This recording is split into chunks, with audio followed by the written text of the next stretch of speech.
Hello दोस्तों, स्वागत है आपका मेरे यूट्यूब चैनल स्टडी बोध में। तो दोस्तों अभी अभी एक महत्वपूर्ण खबर आई है, ठीक है, पटवारी के एग्ज़ाम को लेके।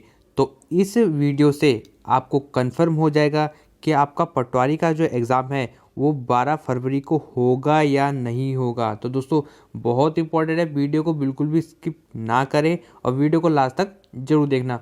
ये जो न्यूज़ ये लेटर है ना, ये अभी अभी आया है, तो इसको बिल्कुल ध्यान से देखना है, ठीक है। इसमें क्या कहा गया है तो दोस्तों यहाँ पर देखो साफ लिखा गया है कि परिवहन विभाग को लिखा गया है, ठीक है, ये लेटर। और इस पर जो किसके संबंध में है ये ध्यान से देखो, ठीक है। सबसे पहले आप इसमें डेट देख लो, ये डेट कब की है, ठीक है, 25 जनवरी की है, ठीक है। और इस किसके संबंध में, तो ये है आपका विषय देखो इसका, उत्तराखंड लोक सेवा आयोग द्वारा आयोजित पटवारी लेखपाल भर्ती परीक्षा हेतु प्रवेश के अंदर, ठीक है, उत्तराखंड परिवहन निगम की बसों में किरायों में 100% की छूट दिए जाने के संबंध में। तो दोस्तों जैसे कि आपने पहले ही ये खबर सुन ली होगी कि जो पटवारी लेखपाल का जो आपका री एग्ज़ाम होगा ना, तो उसमें जो भी मतलब आपका परिवहन में जो किराया लगेगा ना, वो सरकार बिल्कुल माफ़ करेगी। 100% लिखा गया, देखो यहाँ पर खुद देख सकते हो, आपका 100% की छूट दिए जाने के संबंध में है। तो इसको पूरा अच्छे से पढ़ लेते हैं, ये क्या लिखा गया है। मतलब यहाँ पर जो हमारा जो शासन है उसने लिखा गया है, किसको, परिवहन विभाग को ये पत्र लिखा गया है, ठीक है। तो इसको देखो ध्यान से पढ़ो कि कृपया अपर सचिव क्रमिक सत्कर्ता अनुभाग उत्तराखंड शासन का सचिव परिवहन विभाग, ठीक है, उत्तराखंड शासन को पृष्ठ अंकित पत्र संख्या 15 दिनांक 9/1/2023 छाया प्रति का संदर्भ ग्रहण करने के कष्ट करे, जिसके माध्यम से राज्य सरकार द्वारा लिए गए निर्णय से अवगत कराया है कि पटवारी लेखपाल, ध्यान से सुनना, पटवारी लेखपाल भर्ती परीक्षा पुनः कराए जाने की दशा में, ठीक है, पुनः कराए जाने की दशा में पूर्व सम्मिलित अभ्यर्थियों से पुनः उक्त परीक्षा में सम्मिलित होने हेतु प्रवेश पत्र के आधार पर परिवहन विभाग द्वारा उत्तराखंड राज्य की बसों में निःशुल्क, ध्यान देना, ठीक है, उत्तराखंड राज्य की बसों में निःशुल्क आवागमन की सुविधाएं प्रदान करने हेतु आवश्यक कार्यवाही किए जाने का अनुरोध किया गया है। तो दोस्तों यहाँ पर साफ कहा गया है कि जो पटवारी का री एग्ज़ाम होगा ना, प्रवेश पत्र के आधार पर, ठीक है, प्रवेश पत्र के आधार पर उनको बिल्कुल भी किराया नहीं लिया जाएगा उनसे, ठीक है, फ्री वो कहीं पर भी जा सकते हैं जहाँ भी उनका सेंटर होगा, सिर्फ राज्य के अंदर है, ठीक है, ये ध्यान से सुनना। और यहाँ पर जो नीचे वाला पॉइंट है ना, इसको ध्यान से देना। यहाँ पर लिखा गया कि इस संबंध में सम्यक विचार उपरांत मुझे यह कहने का निर्देश हुआ कि उत्तराखंड लोक सेवा आयोग द्वारा आयोजित पटवारी लेखपाल भर्ती परीक्षा में पूर्व सम्मिलित अभ्यर्थियों को प्रवेश पत्र के आधार पर, इसको ध्यान से देखना, ठीक है, ठीक है, कौन कौन इसमें भाग ले सकेगा, जो पटवारी का री एग्ज़ाम होगा उसमें कौन कौन परीक्षा दे पाएगा। तो यहाँ पर साफ कहा गया है कि पूर्व सम्मिलित अभ्यर्थियों को, जो पहले सम्मिलित थे, ध्यान से सुनो, पूर्व सम्मिलित अभ्यर्थियों को प्रवेश पत्र के आधार पर पुनः सम्मिलित होने हेतु प्रदेश के अंदर उत्तराखंड परिवहन निगम की बसों में आवागमन हेतु निःशुल्क यात्रा सुविधा प्रदान किए जाने का निर्णय लिया गया है। यहाँ पर बिल्कुल ये निर्णय ले लिया गया है, ठीक है, इसमें आप कोई भी संशय नहीं है कि जो आपका जो किराया लगेगा उस दिन वो माफ़ होगा या नहीं होगा, बिल्कुल फ्री है, ठीक है, राज्य के अंदर। और दोस्तों यहाँ पर कहा गया साफ कि पूर्व सम्मिलित, जो पहले इसमें सम्मिलित थे, मतलब जिन्होंने पहले जो एग्ज़ाम था ना पटवारी का, ठीक है, जो 8 जनवरी को एग्ज़ाम हुआ था पटवारी का, वो जिसने दिया था उन्हीं का क्या बोलते हैं किराया इसमें माफ़ होगा, ठीक है, अभी तक तो ऐसा लिखा गया है।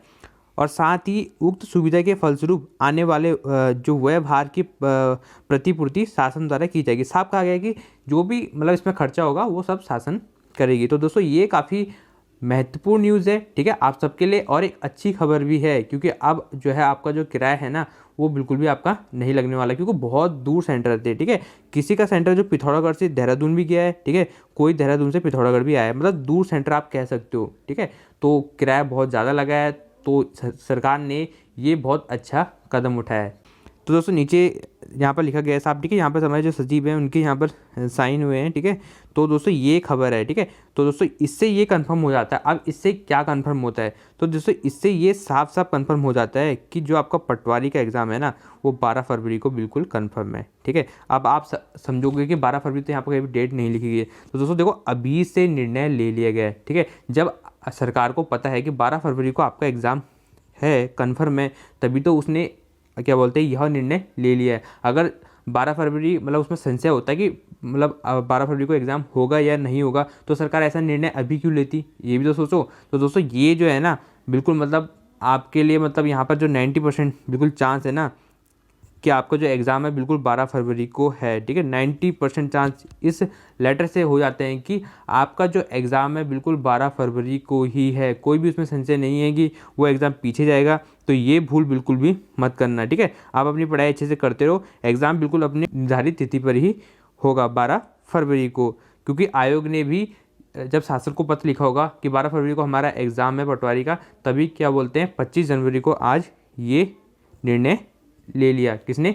शासन ने ले लिया। और दोस्तों यहाँ पर देखो साफ कहा गया जो पूर्व सम्मिलित थे, ठीक है, आप खुद देख सकते हो, इसमें कहा गया कि पूर्व सम्मिलित अभ्यर्थियों को प्रवेश पत्र के आधार पर पुनः सम्मिलित के लिए मतलब उसको किराया होगा, फ्री होगा। तो जो पहले सम्मिलित थे, अब यहाँ पर जो आपका प्रवेश पत्र है ना, ठीक है, जो शायद पुराना प्रवेश पत्र होगा शायद उसके आधार पर देखा जाएगा, या जो नए प्रवेश पत्र होगा उसके आधार पर देखा जाएगा। तो ये तो अभी थोड़ा सा स्पष्ट होकर यहाँ पर बात सामने आ जाएगी, परंतु इससे यह स्पष्ट हो जाता है कि जो आपका एग्ज़ाम है वह 12 फरवरी को है, तभी तो शासन ने भी यह निर्णय ले लिया है। और शायद दोस्तों इसमें ये भी हो सकता है कि जिन्होंने मतलब 8 जनवरी को आपका एग्ज़ाम दिया था वही इस जो री एग्ज़ाम है उसमें हिस्सा ले पाएँ, क्योंकि जिन्होंने परीक्षा नहीं दी थी तो वो इसमें शायद हिस्सा नहीं ले पाएंगे।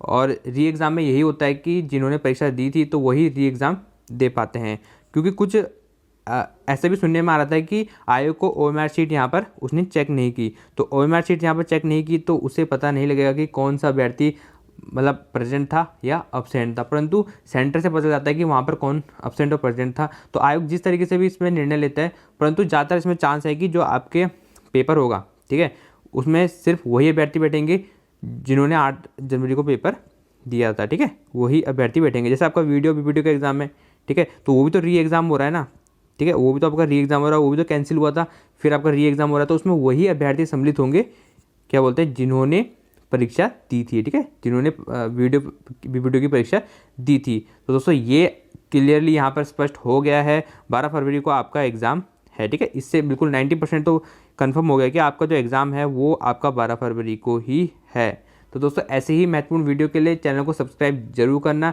सबसे पहले आपको यहाँ पर न्यूज़ मिल जाती है। और हमारे चैनल पे महत्वपूर्ण सीरीज़ भी शुरू की गई है, कंप्यूटर के महत्वपूर्ण MCQ की सीरीज़ भी शुरू की गई है, तो आप जाकर प्लेलिस्ट में जाके देख सकते हैं। मिलते हैं नेक्स्ट वीडियो में, तब तक के लिए नमस्कार।